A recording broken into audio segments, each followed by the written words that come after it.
అనంతరం మళ్లీ ఉద్రిక్తతలు పెరిగాయి. ఇరాన్లో మరోసారి దాడి ఘటన చోటు చేసుకుంది. లావాన్ ద్వీపంలో ఉన్న ఒక చమురు శుద్ధి కర్మాగారాన్ని లక్ష్యంగా చేసుకుని దాడికి పాల్పడ్డారు.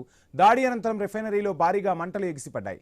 అప్రమత్తమైన అగ్నిమాపక సిబ్బంది, భద్రతా బృందాలు వెంటనే స్పందించి మంటలను అదుపులోకి తీసుకొచ్చాయి. కాల్పుల విరమణ ఒప్పందం జరిగిన కొద్దిసేపటికే ఈ దాడి జరగడం ఆ ప్రాంతంలో మరింత ఉద్రిక్తతలకు దారితీస్తోంది.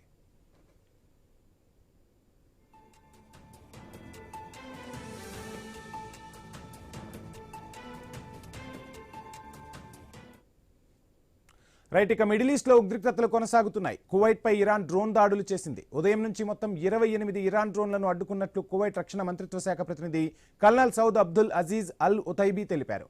కొన్ని డ్రోన్లు దేశ దక్షిణ ప్రాంతానికి చేరుకుని కీలక స్థావరాలపై దాడి చేశాయి. ముఖ్యంగా చమురు ప్లాంట్లు, విద్యుత్ కేంద్రాలు, నీటి శుద్ధి కర్మాగారాలను లక్ష్యంగా చేసుకుని ఈ దాడులు జరిగాయని పేర్కొన్నారు. ఈ దాడుల వల్ల అనుబంధ సౌకర్యాలకు కొంత నష్టం సంభవించినట్లు స్పష్టం చేశారు.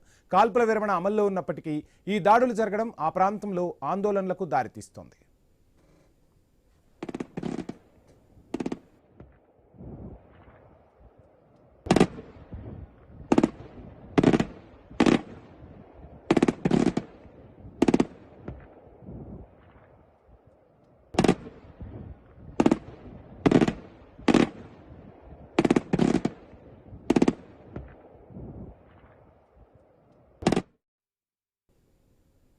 మీరు యుద్ధం ఆపినా తాము ఆపమంటున్నారు ఇజ్రాయెల్ ప్రధాని నెతన్యాహు.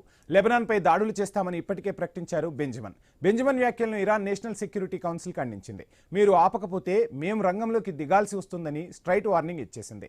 కొన్ని గంటల్లో లెబనాన్లో కాల్పులు ఆపాలని, లేదంటే టెల్-అవీవ్లో బాంబుల మోత మోగుతుందని తెలిపింది. కాల్పుల విరమణపై అమెరికా, ఇరాన్ చేసిన ప్రకటనలతో ఇజ్రాయెల్ ఈ చర్యలు తీసుకుంటోంది. సీజ్ ఫైర్లో లెబనాన్ కూడా భాగమని మధ్యవర్తిత్వం వహించిన పాకిస్తాన్ ప్రకటించింది.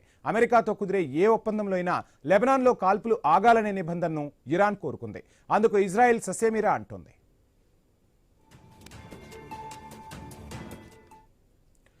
మార్చి 2న ఇజ్రాయెల్ సైన్యం లెబనాన్లో గ్రౌండ్ ఆపరేషన్ ప్రారంభించింది. లెబనాన్లో జరిగిన దాడుల్లో 1500 మంది చనిపోయారు, 12 లక్షల మంది నిరాశ్రులయ్యారు. అయితే ఈ గ్రౌండ్ ఆపరేషన్ను ఆపేందుకు ఇజ్రాయెల్ సుముఖంగా లేదు. ఈ దాడులు ఇలాగే కొనసాగితే 2 వారాల సీజ్ ఫైర్ శాశ్వత ఒప్పందంగా మారకుండా ఆగిపోయే ప్రమాదం ఉందంటున్నారు విశ్లేషకులు.